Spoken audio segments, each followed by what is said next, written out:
My name is Sophia, and I've been married to my husband Ethan for almost 3 years. Lately, I've been feeling a bit tired of our relationship. My mum is coming over this weekend, so I suggested Ethan stay home while I go out. He responded, "Really? You're telling me to stay at home, but what about you, Ethan? Where are you going?" He brushed it off, saying it didn't matter where he went. Usually, we don't interfere with each other's plans, but things change when my mother-in-law visits. She doesn't seem to like me and always asks, "No kids yet?" To minimise contact with her, I asked Ethan to understand my concerns, but he didn't take me seriously. He argues that his mother never says anything unpleasant, which makes me feel like he ignores my feelings. It's painful that Ethan doesn't believe me, even when I tell him how his mother treats me when he's not around. The day she visited, Ethan left without cancelling his plans. When my mother-in-law arrived, I hesitated to open the door, but I eventually did. She immediately started with her intrusive questions. "Can I expect to hear news of a grandchild soon? How are things at night? Are you doing well?" I cringed at her invasion of privacy. Her constant questioning about children stresses me out, but she doesn't realise it. She blames me, saying things like, "You are utterly unreliable. You must think properly about children. What a useless daughter-in-law." It never crosses her mind that the reason for not having children might lie with Ethan. He ignores the truth and leaves me to deal with his mother. I'm losing the desire to have children with him, imagining he would likely ignore the baby and leave all the childcare to me. So no matter how much my mother-in-law insists on holding a grandchild, it's impossible because I don't want children myself. Yet she continues her tirade, blaming my body and my attitude. After she left, I called my father-in-law and told him how she spoke to me. He apologised, acknowledging her behaviour. My father-in-law, a close friend of my father, had always been on my side, unlike my mother-in-law. She once had an affair, and although they stayed together for the children, the trust was gone. My mother-in-law's lack of confidence led her to treat me coldly and vent her stress on me. Just when life felt constrained, a shocking event struck. My father passed away suddenly, and a month later my father-in-law died too. Despite my grief, Ethan and my mother-in-law continued to pressure me. At my father's funeral, she spread a rumour about my father having a huge debt, which I had never heard of. Ethan, informed by his mother, looked at me with hostility. My father-in-law had defended me, but after his death, Ethan and my mother-in-law's behaviour worsened. One morning, they called me over with a stern face. Ethan said, "Your father left a debt when he died, didn't he?" I had recently learned from a lawyer that my father left a debt of $2 million. But how did Ethan know this? I had no intention of covering up the debt. Why did you keep quiet? Are you afraid of being abandoned by me? Did you plan to use my money to pay off the debt? "Of course not," I replied. I hadn't mentioned the debt, but it wasn't for any ulterior motive.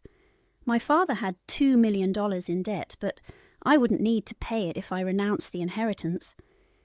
Just as I was about to explain, Ethan and my mother-in-law presented me with divorce papers.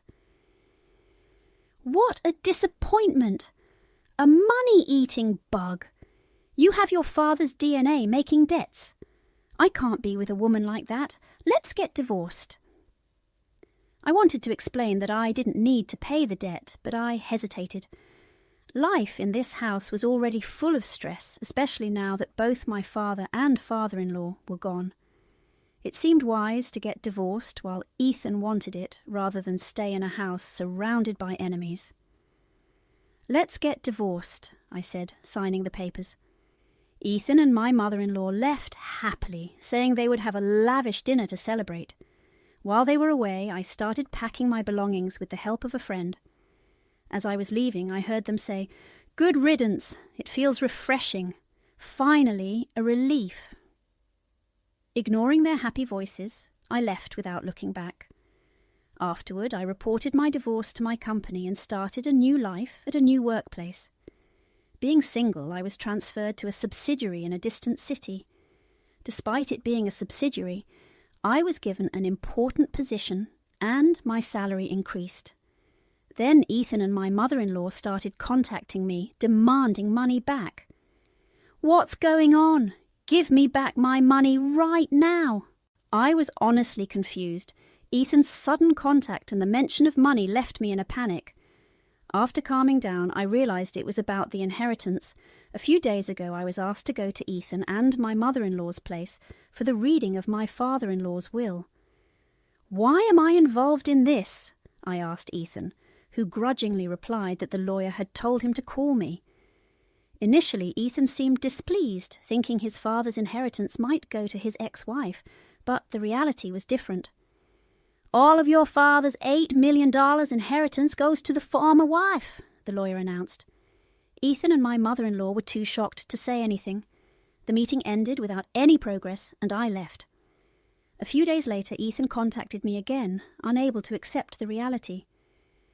"Give back the money," he demanded. "What money are you talking about? I don't owe you any money," I replied. "You stole my inheritance," he insisted.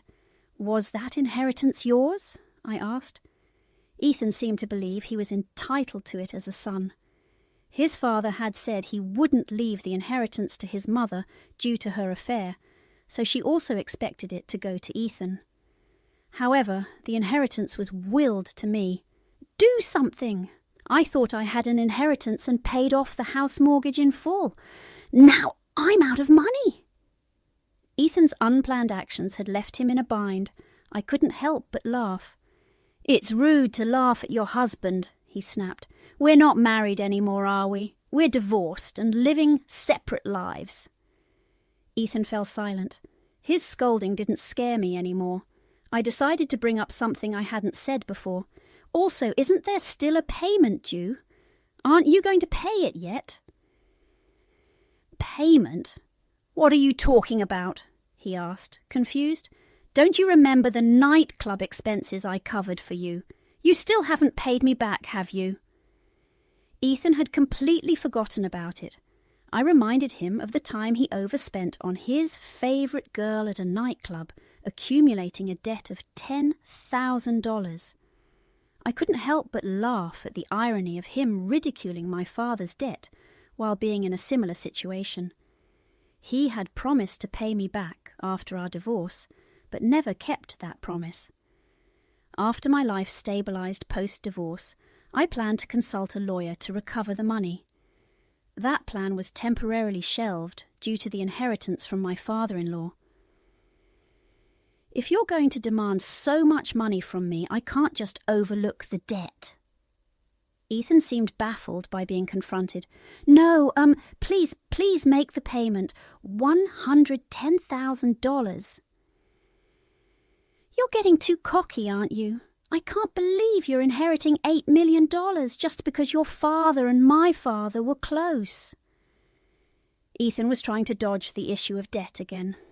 Changing the topic wouldn't resolve anything, so I decided to speak calmly and firmly. "I didn't just receive the $8 million. When your father's company was in crisis, my father supported it. That's when his $2 million debt was incurred. Although my father-in-law's company appeared profitable, it faced a difficult situation at one point. My father helped by incurring debt, trying to pay it off silently, but he died, leaving the $2 million debt. My father-in-law knew why the debt existed. He told me he wanted to leave all his property and cash to me, because the company's survival was thanks to my father. I tried to refuse, but he said, "If you don't want it, you can donate it. Just don't give it to Ethan and his mother." That's when I learned a shocking truth. Ethan looked confused. "Do you think you originally had the right to receive it?" "What do you mean?" he asked. "My father died, leaving an inheritance of $8 million, but you're not blood-related to your father." "What? How do you know that?" After discovering my mother-in-law's affair, my father-in-law secretly conducted a DNA test to confirm paternity. It turned out that Ethan and my father-in-law were not blood-related. Since Ethan's biological father couldn't afford to raise a child, my father-in-law decided to take Ethan in.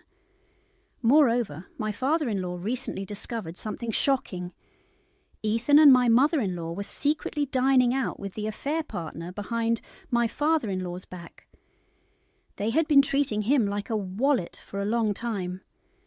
Upon learning this, my father-in-law decided not to leave the inheritance to them. When I explained this, Ethan responded with a mix of surprise and embarrassment. So my father knew about that? He finally seemed to understand why he wasn't receiving the inheritance.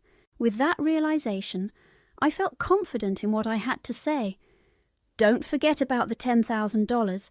I'll hire a lawyer if necessary to recover it. Hey, Sophia, can't we start over? It seemed he hoped that reconciling with me would give him access to the $8 million. However, I no longer loved Ethan and had no intention of enduring my mother-in-law's cold words again. I have no intention of starting over, I said, and hung up the phone. Ethan later went to my workplace, but since I had already informed the company about him, they told him, "There's no employee by that name here." Moreover, I was at a distant subsidiary, so it's unlikely we'll meet again. Ethan and his mother thought I had quit my job because I received the $8 million. Later, after hiring a lawyer, the $110,000 was promptly paid. Presumably, he must have borrowed money, as he supposedly had no savings due to the loan repayment. When my father died, leaving debts, Ethan abandoned me. Now it seems he's in debt and on the receiving end of abandonment. If he had someone who understood him like my father, maybe he could have been helped, but with his character, that seems unlikely. After repaying the debt, he's living with his noisy mother, working from morning till night to pay off the debt. I'm in a faraway place, planning to use the $8 million inheritance when necessary, and currently living a relaxed life.